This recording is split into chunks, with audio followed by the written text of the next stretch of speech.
All right, hey guys, Dan Lowry here. I hope you're doing well. On today's show, I've got Nardia Norman. Nardia has been in the fitness industry for well over a decade and has really done it all from personal training to managing personal training departments. And now she's an online coach for other trainers. Nardia, thank you so much for joining us. Thanks for having me. Why don't you spend a few minutes telling us a little bit about who you are, what you've done, and what your career has brought you so far. Yeah, okay, cool. That's a big topic. And I've got to start by saying that just before jumping on this call, I watched a really sad video on Facebook.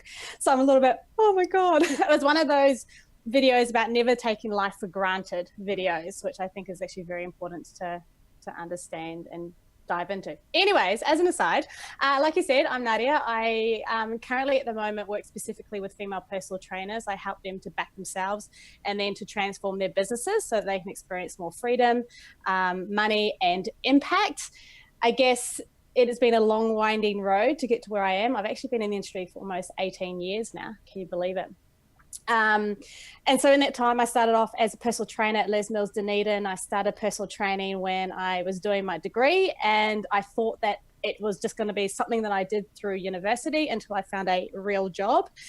And then next thing I've blinked and it's almost 20 years later and I'm still in the industry doing some crazy cool things. So I guess, what's been really interesting for me is the industry is such a big and diverse industry, and I've had the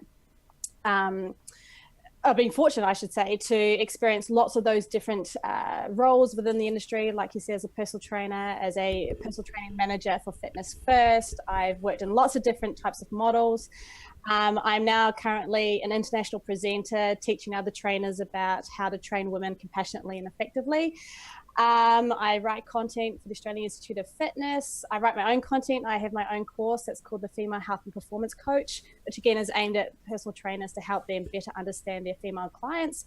And I run a personal training mentoring group for females. So it's been a crazy whirlwind of a journey. Very cool. I suppose I'll try and track back to the start there. There's a few areas we can dig deep into. I found it interesting there. You mentioned that when you first started PTing, you thought it was something you were going to do until you got a real job, and it's funny how often that comes up. It was certainly what I felt at one point, and I had a few moments early on in my career. I mean, obviously, I started off my fitness career in the military for the last 3 years that I was there. But when I left and I was doing PT out in the real world, there were times where I sort of thought, oh, okay, how long is this going to last? It just felt very transient, and it wasn't until I'd been in the industry probably 4 or 5 years that I started to really appreciate, no, this is a full-time gig. This goes as far as I want it to go, and like any career, there's the top 1% who really are the influencers and who have the best careers. But I realized at that point that if I wanted to do that, if I wanted to be that, I could certainly be that. And you would be much like me, I'm sure, in that you see people come and go, and you see young trainers come and go, and the industry is probably not set up well in that, the fitness colleges pump people through, get the certification done, and then a lot of trainers unfortunately go into environments where they haven't got the mentoring or guidance or the structure around them to really succeed. Oh, 100%. I mean, like you, when I first started, I started personal training back in 99 or 2000, a long time ago, which was really at the start of what I would consider the personal training revolution. Like, I was one of the first group of people in the Les Mills gym to go through an official personal training certification that was outside my degree. And so we were kind of feeling our way as an industry in New Zealand, I guess, as we're going through that. And at the time, I was working with a market that still considered personal training as somewhat of a luxury. Like, it wasn't ingrained in people to go and use a personal trainer that in the same way that it is in today's market. So I guess in a way, I kind of really had to fight for it along with the other personal trainers to try and get the market okay with and ready for what it was that we were delivering. Now, obviously, these days, the market is now mature. They understand what PT is. We have shifted to the sense that people know that they can use a personal trainer for lots of different reasons. There's so many different models now where it's affordable across the spectrum. You can choose high-end PT, or you can choose, like low cost point PT or groups. And that's amazing. And that's really wonderful, which I think is the reason why it's attracted so many people these days into the industry. But like you said, I think a lot of the newbies that come in, they either come in because they've trained themselves and they think, hey, this is going to be a great gig. Or they see this kind of idea of what personal training is, what it is, and they think it's glamorous. You know, I mean, apparently these days, all you need to do is get your kid off and get on Instagram and you're an amazing PT. Okay, I'm a little bit cynical, obviously.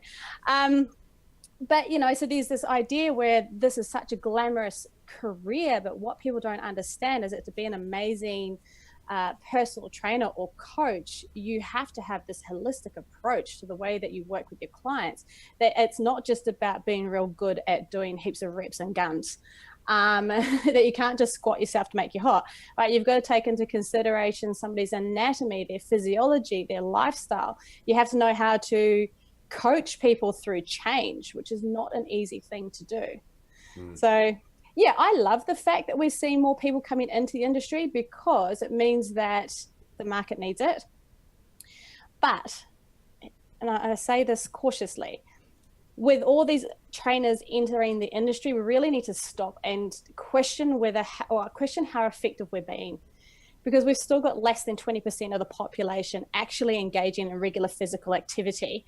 So us trainers are coming in and we're preaching to the converted, but we're doing a really poor job at making fitness accessible to all those other people in general pop who actually really need our help. Yeah, interesting number. So it's 20% that are actively engaged in exercise. I'm being generous, saying 20%. It's well less than that. I just thought I'd round it up. Yeah, look, I mean, across Western countries, I think 3 out of 4 men are obese or overweight. 1 out of every 2 women, and 1 out of every 3 children are overweight or obese. Yep. So the numbers are pretty damning. But more importantly than that, I think maybe one of the issues why we have such low participation rates, or one of them is people don't understand what's at stake. You know, leading killer of people today, or the 2 leading causes of death, are heart disease and cancer, both of which can be, the risk factors can be reduced by reducing body mass, increasing exercise, improving diet, decreasing alcohol consumption. So once you start to see these numbers and you understand the causes, it's an absolute no-brainer. People need to lose weight, exercise, eat better, drink less booze. So that whole space for fitness professionals, I mean, as I started to understand those numbers, that was probably when I realized this is a career and there's no shortage of people who need that help. I think one of the issues really though is potentially the disillusionment that people have with fitness products if they are coming in using a trainer who's very new to it, or maybe hasn't even got that formal training, maybe has the Instagram account with 30,000 followers, but doesn't actually have much of value to offer. So unfortunately, that person's come in, tried it out, said, no, that sucks, that doesn't work, and back to their old habits they go. True, and I'll be interested to see what happens in the future in regards to kind of regulating this a little bit more. I mean, in Australia and New Zealand, we're very lucky in comparison to the rest of the world that we are somewhat regulated. I mean, the States definitely are not at this point in time. So I guess, and given that in Australia, the standard of personal trainers is higher, you know, we do a good effort over here at creating, at least giving them baseline knowledge. And I know that there's a lot of trainers in the Australian and New Zealand fitness industries who are still very critical of the RTOs. The registered training organizations that train the trainers, but we need to understand that the RTOs are there to give people baseline knowledge. It's up to the industry then to mentor them and train them. So in the same way that if you do your building ticket, you then have an apprenticeship to hone your skills. So I think that's missing, which is why we're seeing the rise of the personal training coach. But coming back to what you said about general pop, I mean, the problem with our industry is we've become so focused on aesthetics that we have attached fitness with a look. And we have completely forgotten about the entire health benefit, mental health benefits that come from participating in regular physical activity. And when we make it all about the aesthetics, we set the bar really high. I think we have a really high barrier to entry. You know, because we're so focused on aesthetics, and I'm talking in generalizations, obviously there's a lot of people who aren't this focused, but when we speak about fitness equaling leanness or fitness equaling muscularity, it really makes it difficult for those people who don't fit that to be motivated to get into the industry, to start participating.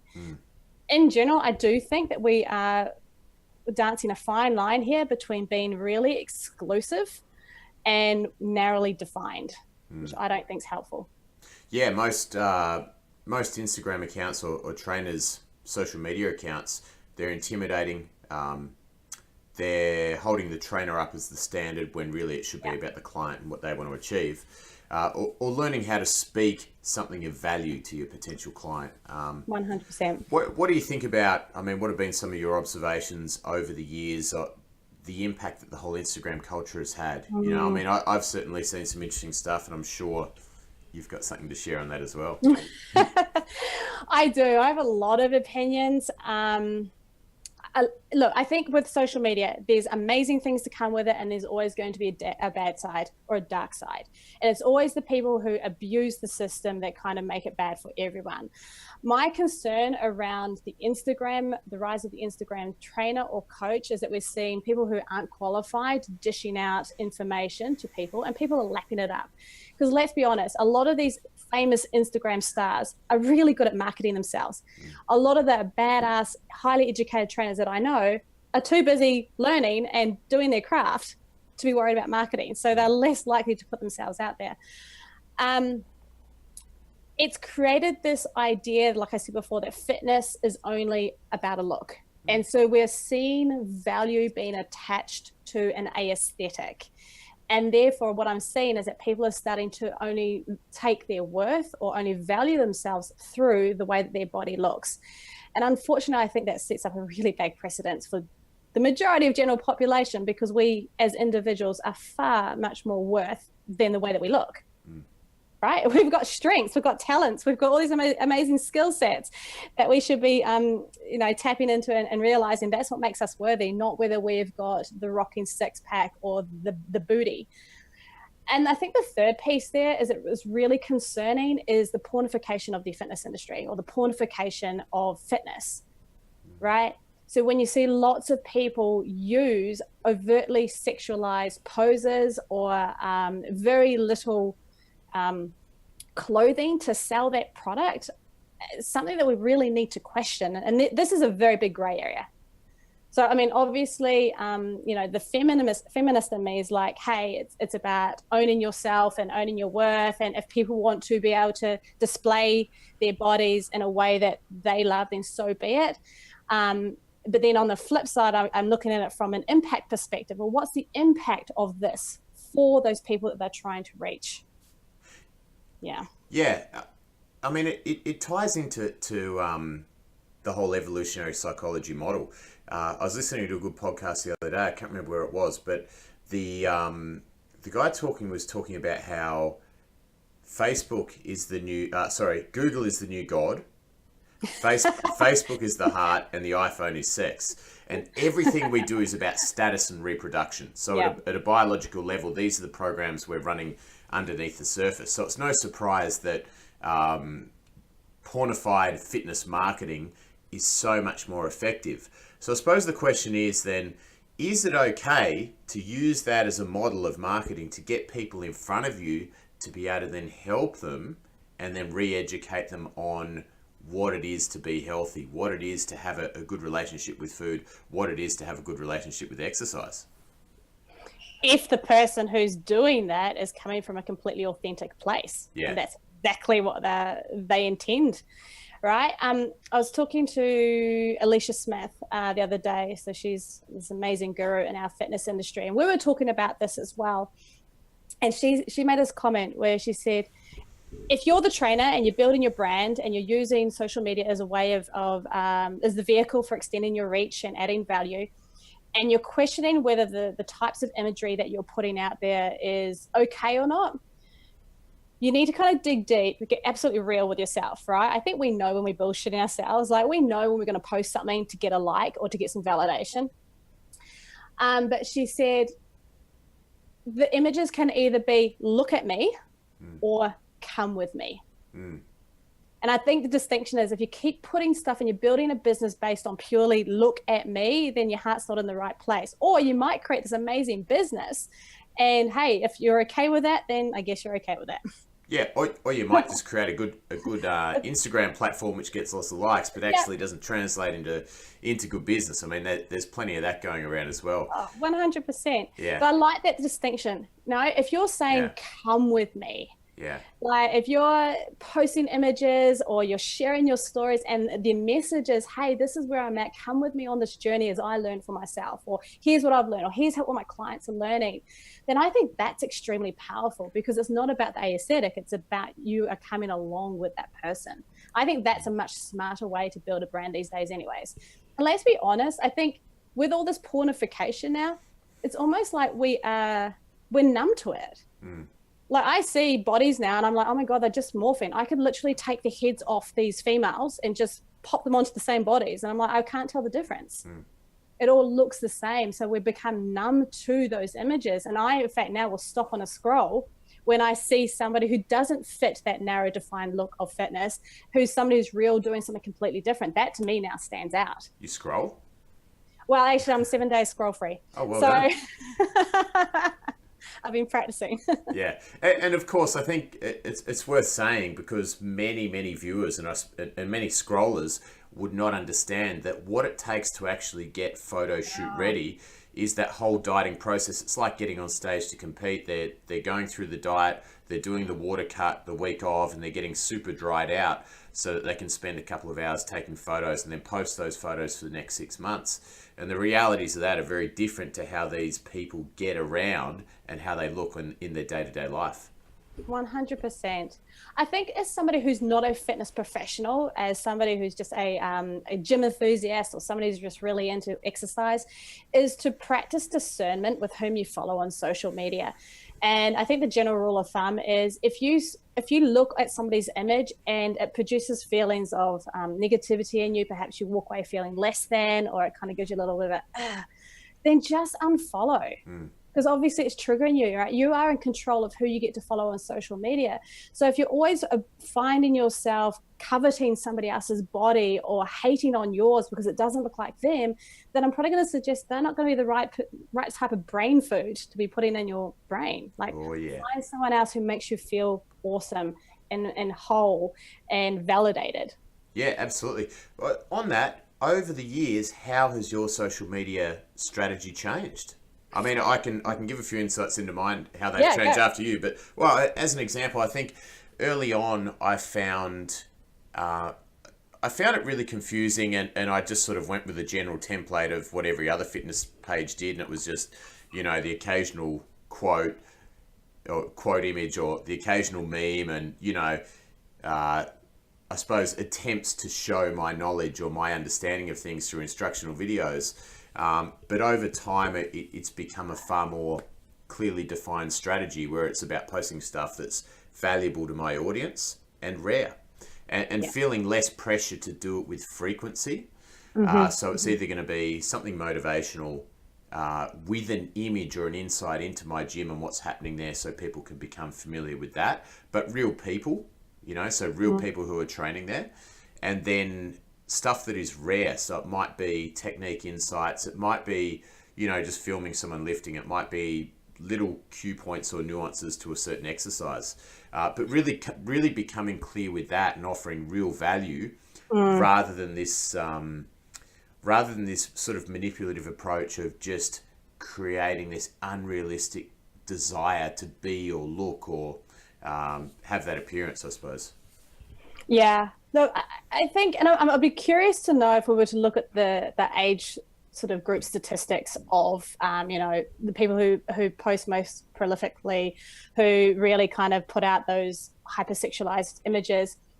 I mean, in my head, I'm going to say they're probably younger, and it probably matches the stage of growth where they are at in themselves. And in my observation for myself and other women that I've worked with, that as we've got older and we've become more okay with who we are, we've really settled into ourselves and we've, begin to accept our bodies as they are, that our social media strategies have shifted to reflect that. So One thing I've always maintained right from the very start, though, is that I would never, ever take images or photos with my top off. Right. I don't do it personally. I mean, it's just not the way I roll. And so I made a conscious decision that that's how I'm not going to show up on social media. And it's funny, the 2 times, because I've actually done 2 posts of my top off, like it went crazy. Like the engagement was insane. I'm like, it just goes to show that people really like that sort of stuff. And so I guess as a result, having that conscious decision meant that my social media following was going to grow more slowly because I wasn't going for those quick likes. But like you, when it comes to social media, I'm really all about serving.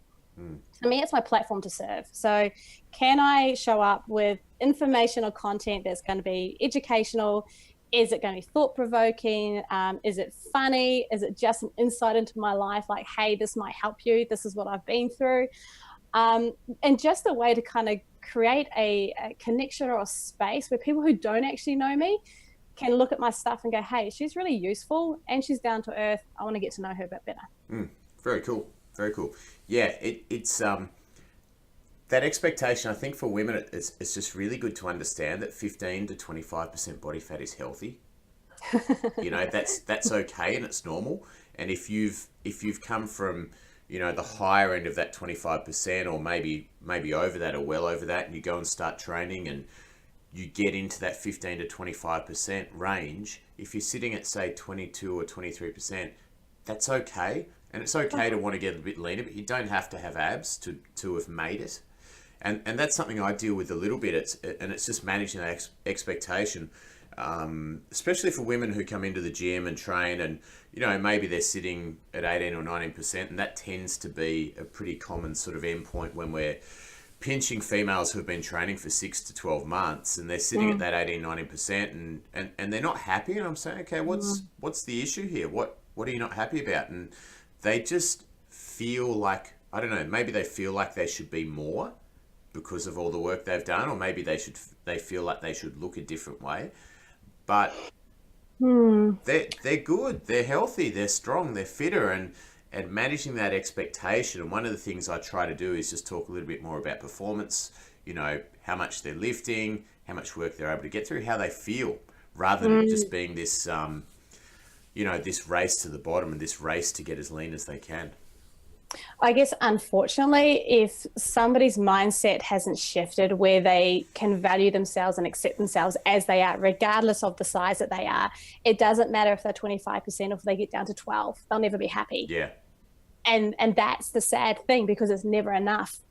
And so this is where I think we have a responsibility as an industry to shift the focus away from the aesthetics and to really start promoting again all those other benefits, like you just said: performance, strength, confidence, just long-term health in general, to try and allow women to let go of this notion that they have to fit this really unrealistic, narrow ideal of what a female body should look like. Yeah, I'm sure that the whole competition focus has had an influence on that. What have you seen over the years with this intense, you know, focus on thinking that you have to have got up on stage and done a figure show to have been successful with your health and fitness? Man, tell you what, that was probably been apart from functional training that came around a few years back in the BOSO, I think this has been the next biggest trend to come through, and it's still coming through.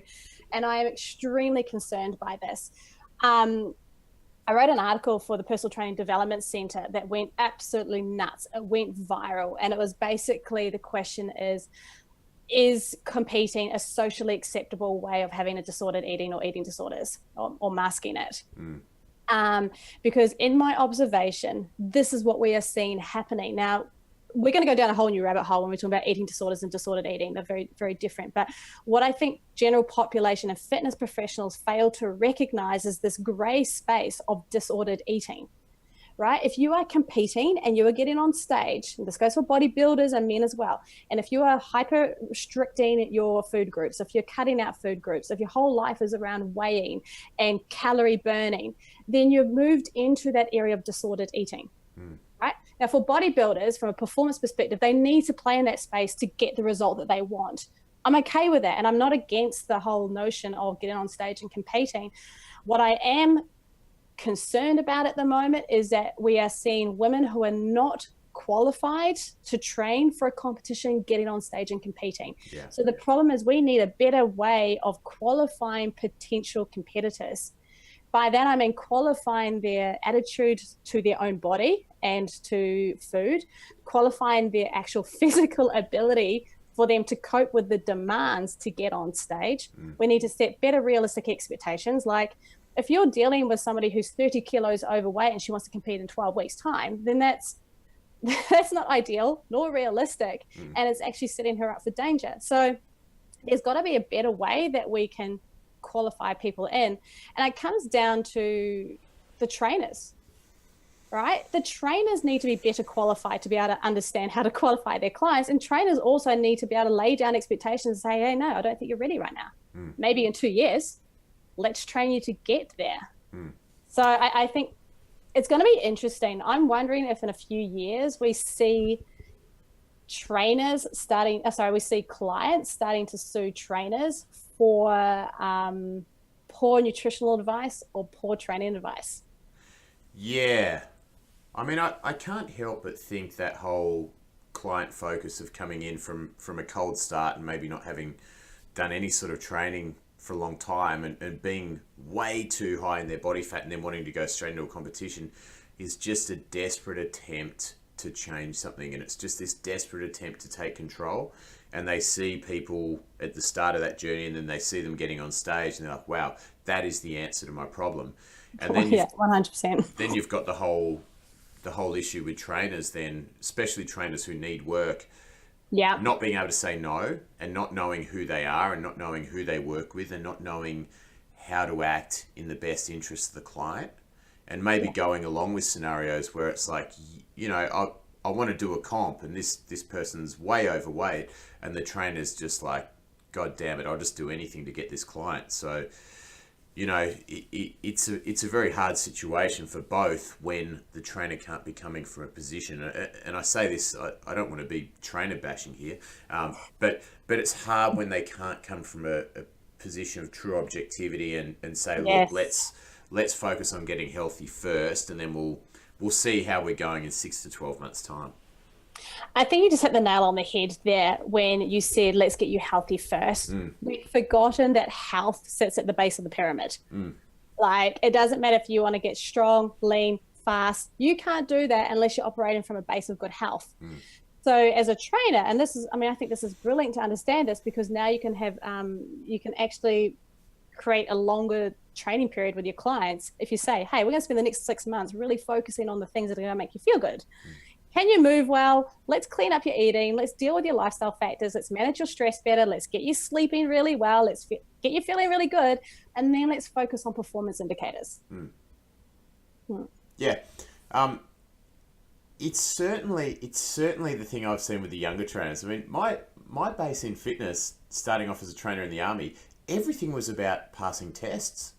Everything. You know, every soldier needed to be able to pass their basic fitness assessment, which was push-ups, sit-ups, 2.4 kilometre run. They all needed to be able to pass a combat fitness assessment, which was a 15 kilometre pack march, and then a run, dodge, jump course, which was an agility test. And then beyond that, you had the more advanced testing. So if you were doing special forces barrier testing or parachute fitness test or whatever it may be, everything was focused on that performance outcome. And what you saw was a culture which was very much orientated towards covering all your bases. You had to be strong. You had to have really good aerobic fitness. You had to be able to swim. You had to climb ropes. You had to have good agility. And guess what happened to everyone's bodies who performed well at that, you know, with that focus? They were ripped. They looked great. So, beasts. And they didn't have all these hang-ups with food. Yeah. You know, we used to eat gluten and drink milk and you did not. And get really drunk every Thursday, Friday, Saturday night, and we're still ripped. So there might be something in that. Maybe we could start an ebook or an online training program which is performance orientated and a little bit more debauchery as part of the nutrition and lifestyle plan. Who knows? It's fun. I mean, I think fitness needs to. Yeah. By the way, your audio is dropping out a little bit. Okay. Better? Yes. Cool. I think you got excited then when you were talking about getting drunk and eating gluten. Yeah. Put me in another place. I think the thing that's really important for people to understand, general population, everyday people, especially fitness professionals, is that fitness is supposed to enhance our life. Fitness is supposed to enhance the quality of our life and experiences that we have with our life, not to take over our life. Now, unless you are an Olympian, I'm like, okay, cool, we'll give you that because that's your job and that typically is your life. But if you're a mum and you've got kids and you're trying to juggle daily demands of life, and you're just doing the best that you can, then fitness needs to enhance that, not take away from all those other roles that you have in life. And I think people forget that fitness shouldn't be punishment. Training shouldn't be something that's so hard for us that we white knuckle, decisions around, oh my God, am I allowed to eat this or not allowed to eat this? It shouldn't be this hard or this confusing. Unfortunately, the wankers that have been in our fitness industry have made it that way. Now, I'm not going to take away from those advanced trainers who are working with advanced clients doing advanced things. Like, that is really important. That's really cool. But for everyday general population who just want to move better, feel better, let's go back to basics. Just fundamental stuff. Like, it's that simple. And I think one of the things that's come about with all the social media is that we've got really caught up in everything being quick now. I want these instantaneous results. We've got 10 ways to hack your fitness, 10 ways to hack your sex life. We've got these protein products, everything that's designed to get you results now. Here's the unfortunate thing. Now doesn't work, right? It takes time. It takes commitment. It takes you showing up every single day to do the work, even if you don't want to be doing the work. It's about being consistent. And if we can talk about that, then I think that's going to go a long way to helping people succeed. But I guess the reality is consistency isn't sexy, whereas squatting is. Yeah. The longer I go in my career, the more I get brought back to the stuff I learned at the start. Same. We can talk about fads and the stuff that's gone on over the years, and now we're at this whole competing thing, and you've got to be a competitor or a bodybuilder or a figure model or whatever it is. If I think back to probably what was one of the first things? Yeah, probably the functional training side of things was probably the first fad I saw. And I got sucked into that a bit. I've got no shame admitting. And it was, I remember sort of, I think it was some sort of one of those summits that Fitness First used to put on, and they'd have all these different speakers coming in. And I think Chuck Wolfe or one of these functional guys got up and talked about how bad traditional barbell training was and sagittal plane training, how it all had to be triplanar. Rotational. Yeah, that whole thing. And I was like, fuck. Everything I've learned is wrong. Wait. And I spent the next 6 to 12 months just relearning everything, only to go, actually, everything I learned was just fine. I can go back to that. And really just see functional training for what it is. And it was just that little, bit of variety that you can work into your training to work around the bread and butter. And then it was, there were some wacky ones. There was the whole dirty electricity. Remember that one? No. So... yeah, remind me of that. One of the gurus was talking about how if you're doing cardio, too much cardio in the gym on treadmills or ellipticals, you would get fat because there was electromagnetic stress that was emanating off the machines, which would affect cortisol.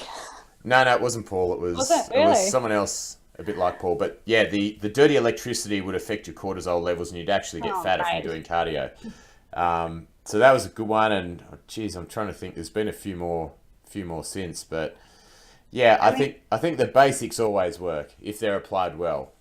The basics are tried and true. We've been doing them for thousands of years. Let's go right back to the first Olympics, right? They were all just doing the fundamentals really well, and I say this to my clients, and I say this to basically anyone that listens. Meat and potato training. You call it bread and butter. I call it meat and potato. It's nutritious. Right? Might not have all the whistles and bangs and the variety that people expect to have, but it gets the job done. But more importantly, it gets the job done in a safe way. Because here's what I think. I don't care how fancy a program is. You could have the latest exercise and the latest equipment, and it's all periodized. The cows come home and it looks amazing on Excel. If somebody can't do it, they can't stick to the program, it's a shit program. So as far as I'm concerned, when it comes to working with the general population, is the most successful type of programming is the one that they can stick to for a really long period of time.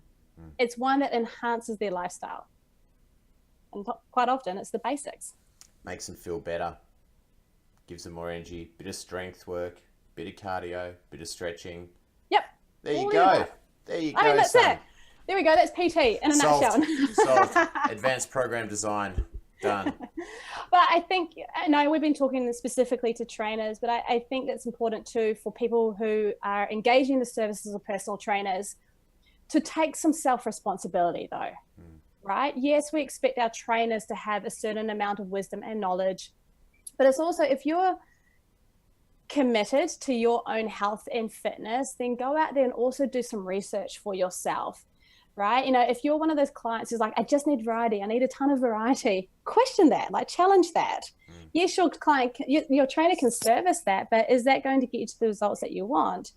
You know, when you're a client and you're looking for the next best program, or you've got shiny object syndrome and you keep bouncing from program to program to program, and you keep saying the program's not working, well, take a step back and go, hang on a minute, what's the most common denominator here? It's me. Maybe it's not the program. It's why am I wanting to change from program to program to program? I find that the best results happen when you're working with a client who's taking responsibility and they are showing up for themselves, as well as the trainer who's got the great wisdom and the ability to give that person the right sort of prescription. Yeah, absolutely. The responsibility one's a big one. If there's any young trainers listening to this, one of the things I would warn you about now is when, and we all do this until we realize, when you get a new client come to you and they want to start bad-mouthing their previous PT and talking about how bad the previous PT was, or the previous gym they were at, or the previous program they're doing, and you get that little dopamine release in the brain and that little feeling of, oh, awesome, that's great, I'm different, I'm better. I tell you now, it ain't going to work out, because that person, they're going to do the same thing to you. They go from trainer to trainer, from gym to gym, blaming because they don't accept responsibility themselves. There's somebody who probably throws money at the problem, who can't stick to basics, who always needs that sense of variety and change, rather than actually doing what it is they need to do to get the results they're after. So that responsibility piece is a big one. I mean, I've had people, well, the rare person in my programs, so one of our base level programs for our gym is we have the 18-6 challenge. So it's a challenge where we're getting people who need to lose weight, and we're giving them all the structure they need to lose 8 kilos in 6 weeks. And probably 20-30% of them do. And if they do, they get a refund on their investment. But the other 70% typically get very close to that. So 5, 6, 7 kilos of weight loss in that time frame is very common. Occasionally though, maybe 1 in 20, 1 in 30 people, they'll get some sort of result, but rather than seeing it as a result and as an experience they could learn from and improve from and get better from, they talk about the program not working. Yeah. You know, so there's no acceptance of responsibility. They're not saying, all right, what did work here for me? What could I do better? It's that didn't work. And you know, funnily, another realm I've seen that in, I recently got told to check out a certain page, and it's a page on Facebook which has got hundreds of trainers in it from all over the world, and it's a personal trainer's mentor review page. Oh, I've heard about this page. Oh my God. I don't know if I want to go into it. They're a pack of victims, pack of pussies, yeah? So it's all these trainers who are in there talking about different mentorships they've done or different business coaching courses they've done. And all they're doing is whinging and bitching about the course and the content. And I went in just to check this course out, and I was blown away. I thought, you fucking pussies, you know? This group, these people are spending time in there doing that, rather than maybe going over their course content, reviewing it and thinking, okay, what can I get out of this? Because look, I've done lots of business mentoring and coaching. I've worked with probably 4 or 5 different people on that topic. And yeah, some courses are better than others, but everything has something. I've taken something away from every course I've done, because I go into it with an attitude of taking responsibility. I'll say, okay, I'm going to look hard at this. I'm going to think about this. I'm going to apply it. I'm going to try it out. And you know, if it works, it works. If it doesn't, it doesn't. But there's always something. And I would never go and whinge and bitch and complain about the content or stuff not working. You know, it's just a bad place to be coming from. Absolutely. And I think, personal responsibility, whether you're a trainer or just an everyday person, I think is something that can be cultivated and worked on and is extremely powerful. So you use it in your work environment, in your relationships at home, and, in the PT client relationship. Like you said, I think the mark of an amazing, exceptional personal trainer or coach is that they are able to facilitate personal responsibility in their clients. And for a young trainer listening to this, they might be thinking, what does that mean? It means helping the client or giving the client the tools and the thinking processes so that the client can make the best decisions for themselves. It's about creating space where, as a trainer, you don't become over responsible for somebody else's success or transformation, that you give them the tools and then you learn to step away and not do everything for them. All right. It's about calling them out if they need to be called out. And I think that's a skill that a lot of trainers do miss, is that they're not confident in their own abilities to stand up to a client and say, no, this expectation is not correct. Or given my wisdom and my experience, my training, I don't think this is good for you. This harks back to that competition scenario we were talking about. So, when trainers are attracted to the PT industry and they're thinking, yes, cool, I get paid to get to talk and to make somebody sweat. Well, maybe here's the stuff that makes you exceptional. Yeah, that was probably the biggest lesson I learned. That was actually, I learned that one from Paul Check, who you mentioned earlier. I remember doing a course of his, and he said, number one rule of coaching, don't get your feathers wet. And I was like, what? and he said, you can't change anyone. You can't make anyone do anything. And to the degree that you try to embody that, you are going to be stressed and you're going to really struggle. And I was like, fuck. Because up until that point, I was doing this thing where it was like, Nardia, you've got to do this. You've got to be getting to bed by this time. You've got to be eating this. Why are you doing that? And I was really quite forceful in the way I was communicating with clients, and I was getting pissed off as a result. And when he said that, it just shifted something in me. I was like, oh, okay. So what do I do? And it took me down this whole rabbit hole of learning a very different way to communicate. And I went from that very military orientated way of being super direct, which I am by nature anyway, to being far more accommodating and using language like, look, when you're ready to get this, you'll start doing this. And it just took a whole weight off my shoulders. But yeah, then knowing when to call people out. Yeah.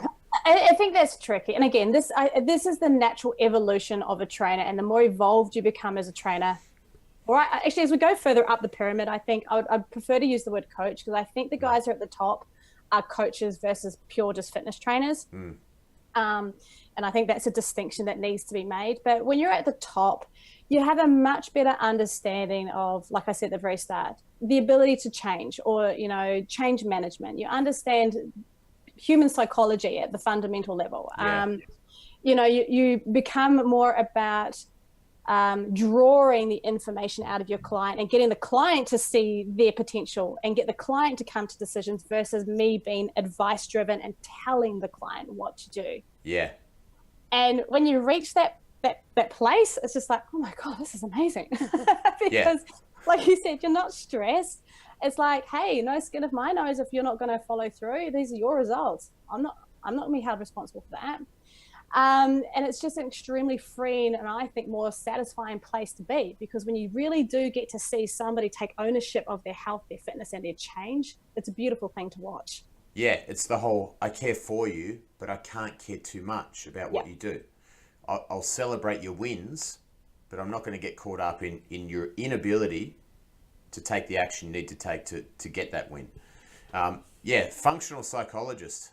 That's what the great coach is. Functional psychologist. They've got to have such a good understanding of how to communicate ideas, but also then be detached from the client playing them out.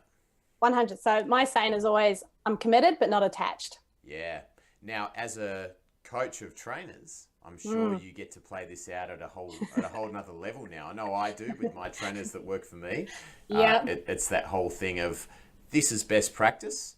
If you guys want, this outcome, this is the way you should play it. I'm here to help. Go walk the path.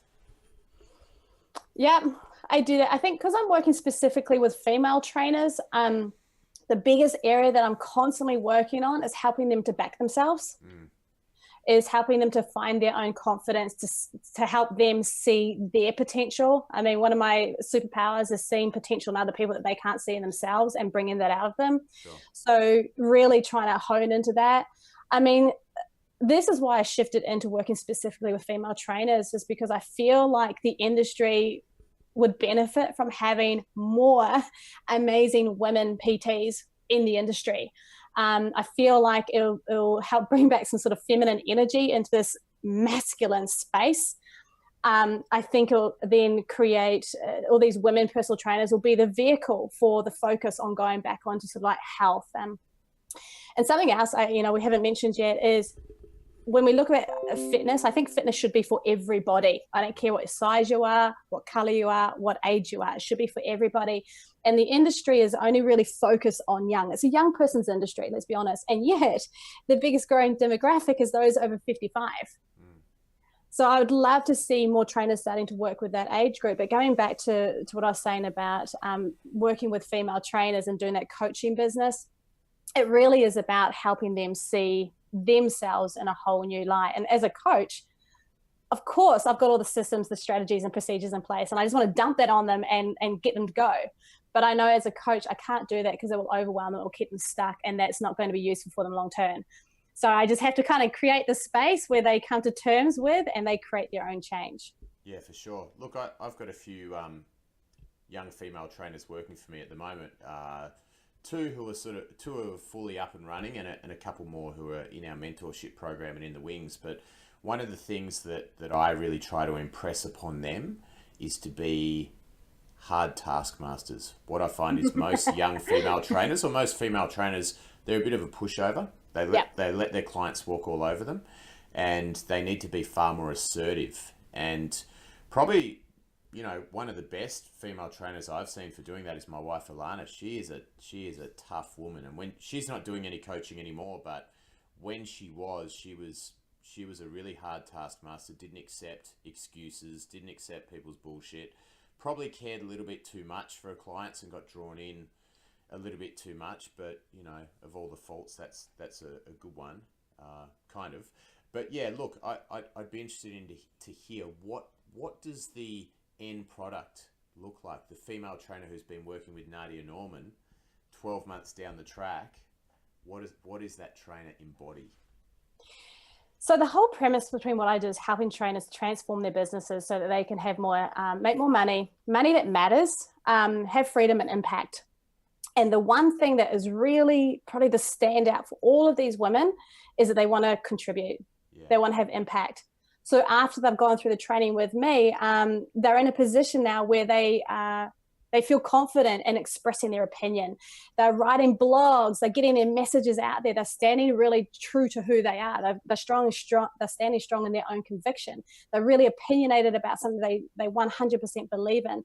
And I love seeing that. It gets me all excited. And I think what's really important too is the majority of the women that I work with do not fit into the conventional personal trainer look.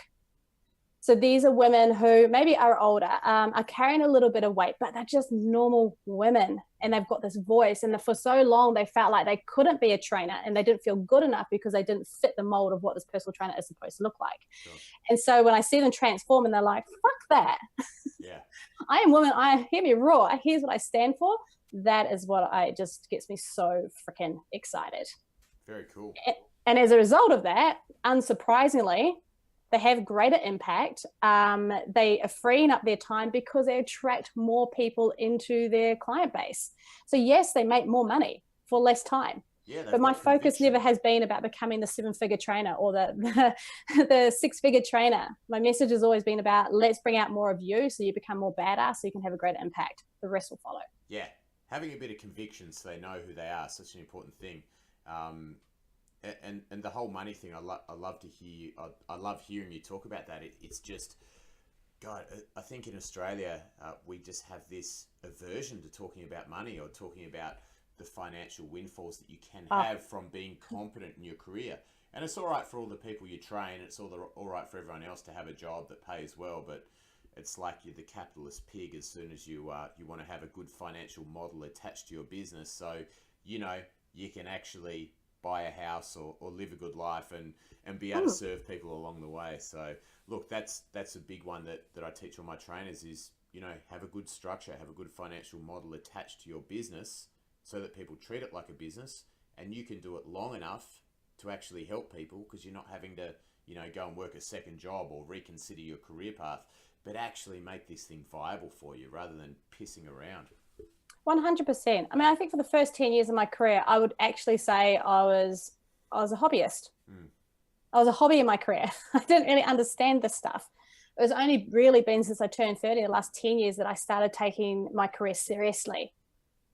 And that's when everything shifted. But if we're going back to the business of fitness, and we're talking about systems and procedures and the way things, frameworks, something that I've really started to understand and really realize is that strategy can only be built on a successful platform of mindset, right? And so whatever stories you have about yourself, whatever beliefs you have about yourself are going to show up in your business. So when I'm talking about these women who feel like they can't have a voice because they don't think they're good enough, because they don't look like the part of being a trainer, a lot of the work is going back to basics and going, well, let's explore these beliefs that you hold about yourself. I can create for you a social media campaign, but I guarantee it's not going to happen. You won't do it because at the root of this is your beliefs around how you see yourself. So let's focus on that, and then the strategy will work. That's sounding very Tony Robbins there, Nardia. That's all right. You know the deal. I'm a big Tony fan. I think it should be compulsory for everyone to go and do a Tony Robbins course at some point in their life. Just for your own understanding. Yeah. But, you know, it's funny, I had a mastermind here a couple of weekends ago, and a lot of them were like, I can't get out and I can't do Facebook Lives. I can't blog. I'm like, why? And they're like, oh, we just don't know how. And I'm like, no, let's get to the truth. Like, stop bullshitting yourself. What's the real reason? And for the majority of them, it was this insidious feeling of I don't feel good enough. Yeah. So we had to put strategies in place around that so that now they can feel confident in their ability to show up and do the strategy things that they know they need to do to build their business. Yeah, that's it. And what people don't realize is that if you're putting yourself out there and you're doing Facebook Live or posts or whatever it is, anyone who's kind of ahead of you in the industry, or, you know, for use of a better term, above you, they don't care. They're not watching what you do. And so everyone else is either your peer or someone who's looking up to you anyway. So what does it matter? Yeah. You know, put yourself out there and people will either watch and listen and take something from it, or they won't watch, or they will watch and they won't take anything from it. It doesn't matter. You just got to be comfortable with expressing that. And there is a reason why we're all here. If we've been here for a while and we're enduring and doing okay, we're obviously giving value. So that same value you're giving people face to face, you can just leverage that via these great tools like Facebook Live or podcasts or whatever it may be, and you get to help more people. I mean, I know certainly one of the things that resonated with me probably about 6 or 7 years ago and forced me to start looking at a lot more big picture and having bigger plans was just the whole concept of how many people can you help as a one-on-one trainer? Yeah. Is that something you're happy with? And for me, I was like, actually, no, I expect more of myself and I want to have more of an impact. And that led me down the whole path I'm on now. But that came with certainly feeling challenged at times, even with this sort of stuff, with Facebook Lives or videos. But then just getting to a point of actually, hold on, I'm really comfortable talking to people one-on-one. I'm really comfortable talking to a group. How does technology actually make that any different? This is just talking to a group again, but potentially a bigger group. Yeah, it's just a different platform. I think even though we're talking specifically to personal trainers and getting their voice out there, I think the fundamental is, regardless if you're just a non-fitness professional who wants to change your physique or you want to get stronger, I think the point we're trying to make here is that your underlying belief systems will always determine the behaviors that you make. So if you're trying to lose weight and you're not, because you're not following through on your eating plan, or you keep sabotaging yourself, stop trying to fix it with strategy. Yeah. Dig deep. Okay, why am I doing this? Why am I sabotaging myself? What do I need to really work with right now? Yeah. And it can be used across any part of our lives. Yeah, and what do I actually want rather than what do I not want? You know, if it's I just don't want to be fat anymore, guess what? You're going to be fat in 6 months, you know, You're whereas, staying there. yeah, whereas if it's, I want to achieve this, or I want to be able to do this, and you're putting the daily steps in to do that, you're a chance, you know, you're focusing on what's forward, what's ahead of you and what you want to do, rather than just reliving your history and going over the same patterns and the same thoughts that have kept you where you are. I mean, there's got to be a point, and this is why I always think about these people who are still struggling with, say, their body weight, or they're just struggling in general, whether it's in business or not. There's got to be a point at which you go, enough's enough. Like, this is boring me now. Like, I need to dig deeper. This comes with the responsibility part. I've got to dig deeper and really find out, why am I sabotaging? Why am I not moving forward? Why do I keep stopping myself from moving forward? And that's where the work is, I think. Yeah. I see this in business all the time. I mean, I know over the last 5 years of having my gym, I've had periods of massive growth where things have gone really well, but then they eventually peter out. And I always come back to a point of stuckness, and it's like, oh, where's my next client coming from? Why is attrition bad again? Yeah. And it was like this cycle that I kept coming back to. And one of the things that got me past that was, I read a great book. It was by Grant Cardone. I think it was the 10X rule. Yeah. And he talked about that concept of taking 100% responsibility. And when I first read it, I was like, yeah, I'm doing that. And then some stuff started to happen in my business, just in interactions, in how I was dealing with certain things. And I thought, maybe I'm not taking 100% responsibility. I was taking 90%. Yeah. There was just a couple of little tweaks I made where I went from blaming a certain bottleneck in the business on a thing, and it was very easy to do it and then forget about it and move on, to actually stopping on that thing and going, actually, I need to change what I'm doing here. I need to try something different. I need to bring in a new initiative.